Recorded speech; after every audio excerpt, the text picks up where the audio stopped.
Okay, hi, thank you so much for joining us. I'm here with Deirdre O'Connor. Welcome to Ramsgate Television and Film Festival, and you're here to talk to us about your feature film, One Moment. So welcome, thank you so much. Thank you. And congratulations on the film. This is your first feature film, am I right? Yes, I have done little short things here and there, and this is my directorial debut for a feature. Fantastic, very cool. Can you tell us a little bit about the film and your inspiration behind it? Well, the film is about the sandwich generation, middle-aged siblings who need to come together to figure out a plan to care for their recently widowed, aging father, while also taking care of their own lives, hence the term sandwich.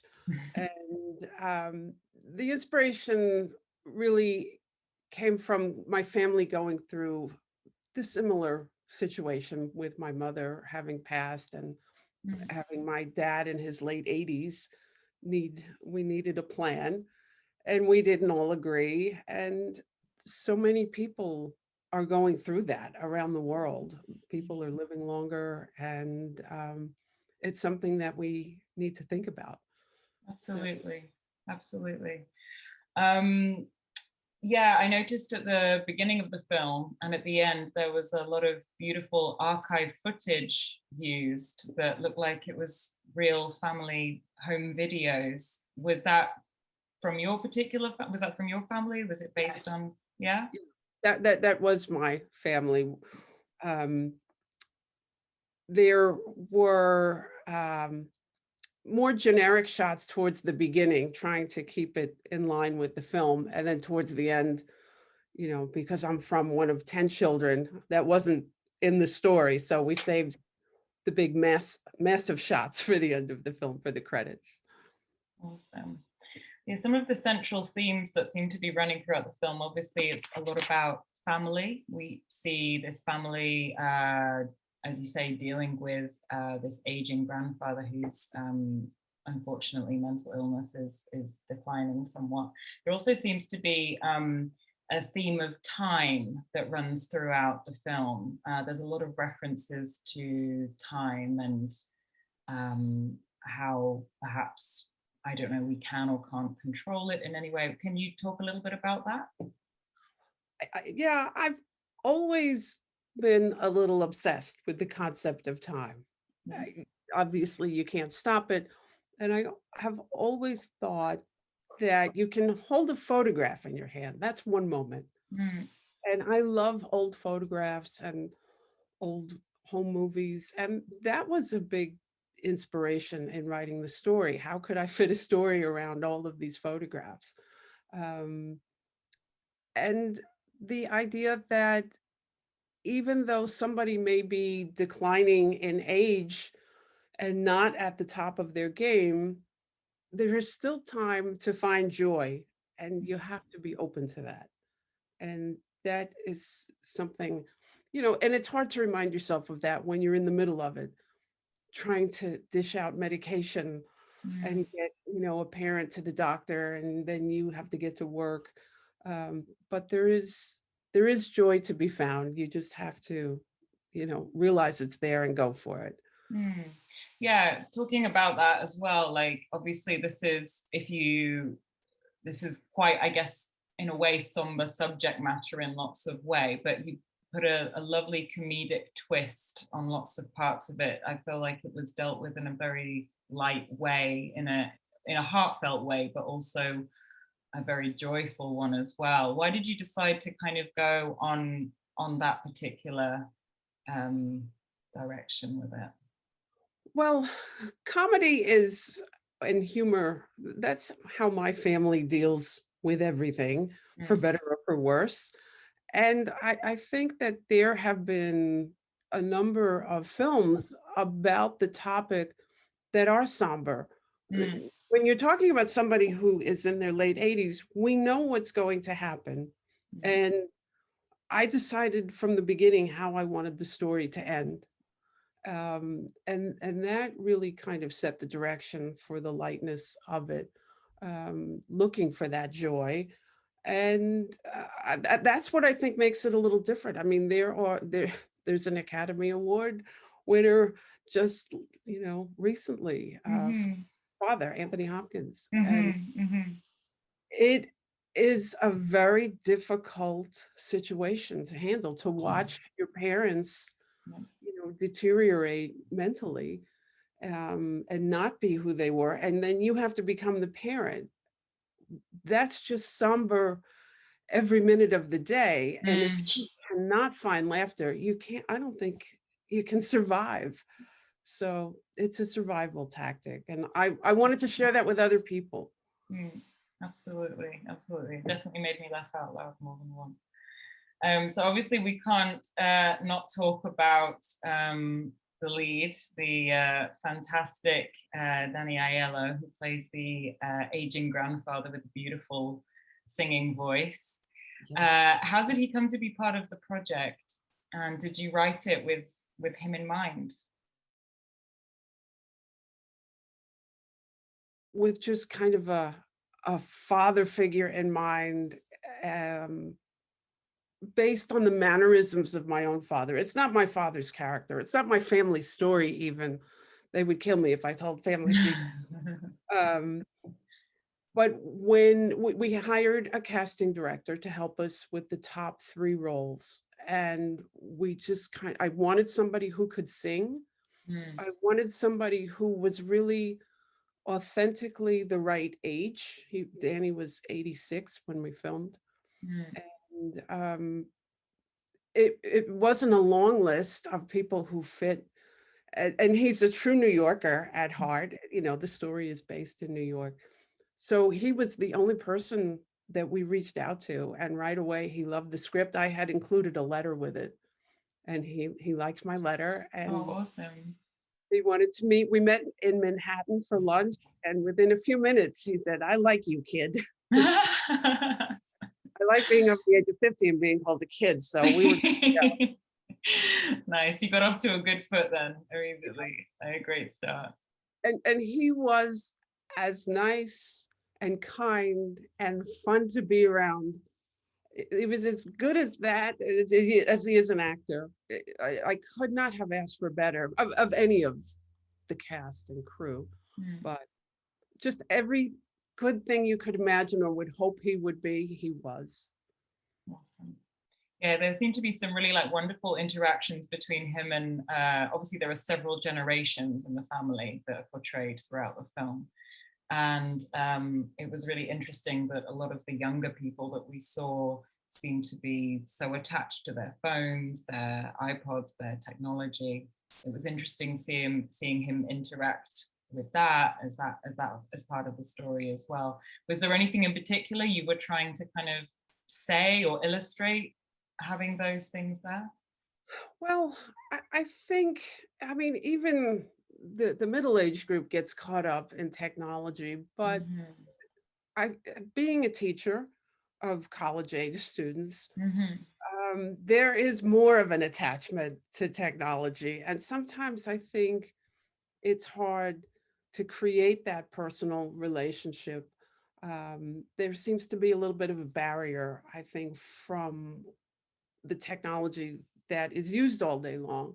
Mm, I wanted the barrier between the grandchild and grandfather for a lot of reasons. She felt like he was invading her space. But the technology, it's just an everyday part of life, but it just fit with the characters. And then he shows them a little bit of his technology. There's a scene where he shows off his record player. mm, And I have to say, when we were filming, the 3 actors really were high school age. Well, Natalie was starting college the following month, and who played Ellie, the granddaughter. mm-hmm. And when he was demonstrating in that scene, the record player, they really were amazed at it. They were saying off camera, "Wow, I've always heard about those. I've never seen it." You're kidding. That's for real. E- Wow. Even the assistant director, first assistant director, who was 27 or 28, came over to me and started telling me, "You got to see this thing." Oh, wow. Yeah, that is how I grew up. So Wow. It it makes even me feel a lot older as well. Like it's just incredible, yeah, how technology is shifting and changing all of the time. And I guess we take for granted what some people grow up with, and to other people that's completely alien as well. Right. Yeah, fantastic. Um, and one thing I wanted to also, well, I think my favorite line in the whole film, there was a line where it was the grandfather, it was Danny Aiello's character who said it. I'm paraphrasing, but it's something like, if you dwell too much on the past, you'll miss what is right now. It's something like that. I'm not saying exactly what that is. That's kind of because obviously the film feels quite like it's being nostalgic a lot of the time. Obviously, this man is reflecting a lot on his life and his memories and his family.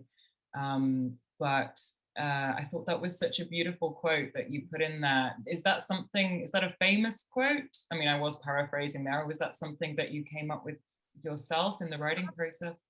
I wrote it.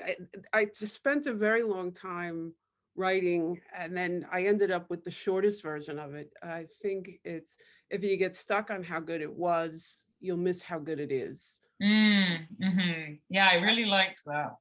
I think, that can happen to me too.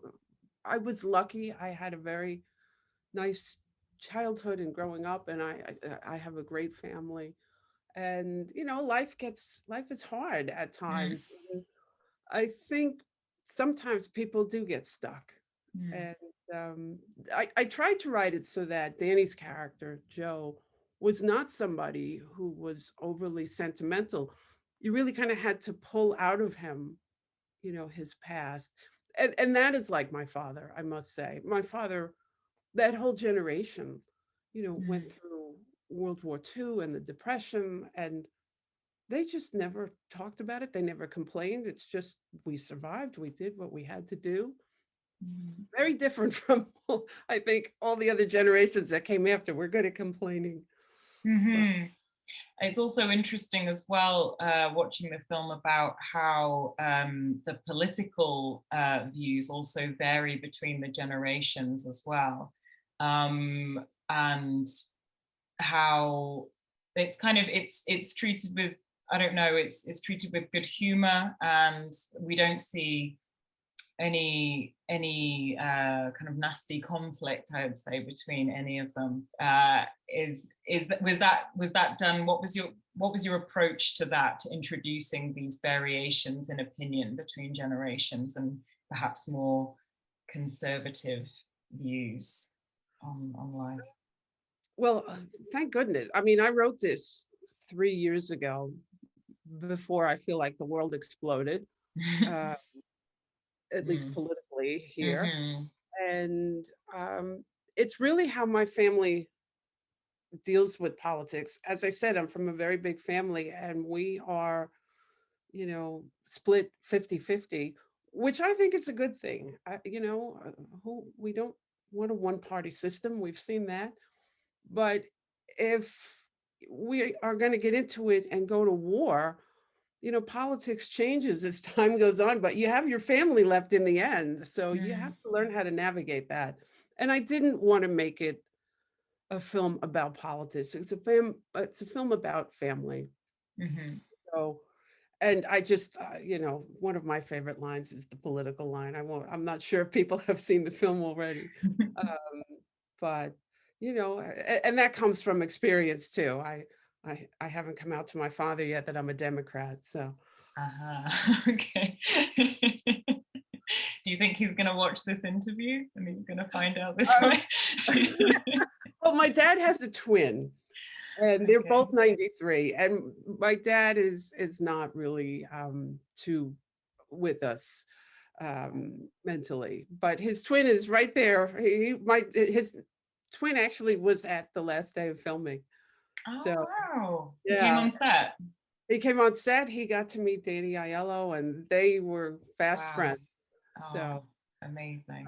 it was definitely a family affair. If you look closely at the film, there are a lot of extras. Half of them are my family. Oh, So really? yeah, Okay. Okay. so Fantastic. Very good. So your family is great in so many ways, and they're also incredibly resourceful on your production. Family really is a true theme that runs through the whole thing. Very supportive crowd I have. Awesome, awesome. So what other projects have you got coming up? What's next in the pipeline for you?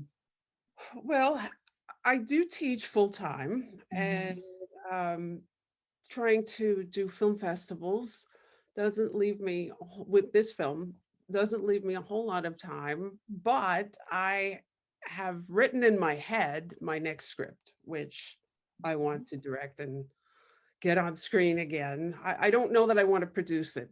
That I think I would like to leave to somebody else.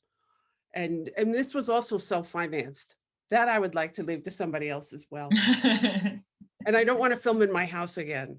I That was was gonna I was gonna ask you about location. So you filmed in real life locations in your own home as well. oh yeah. Mhm. The marriage survived. um, and they were, local locations. The talent show scene is where I went to high school. I went to Wow. said, I need an auditorium, and people were so good. The office, the college office scene is my office at school where I teach. And the restaurants were local restaurants that, we struck deals with, and just everybody was very supportive and are very excited by everybody loves film. Absolutely. So it was exciting for everybody, and it's exciting for them now to finally be able to see it. Fantastic. Fantastic. So you're gonna do like a big screening, maybe online or something in on Long Island where everybody can get together somehow safely to see it. So that's we are in the Long Island Film Festival in August, but seating is still limited. I Mhm. think the theater has 100 seats, and that's my family right there. We take up the so I would like to when things open up more. Um, Mm, so, some people have seen it online through other online film festivals, but to see it together would be more fun. that would be the best experience. That's the Absolutely. goal. I really hope you get that in the best way possible and the safest way possible. I really hope that happens for you. And congratulations again on the film. And I'm sure audiences will really enjoy it. And all the best on your next project on the Thank Way you. Windows. Thank you so much for joining us. Thank Thank you. you for having me.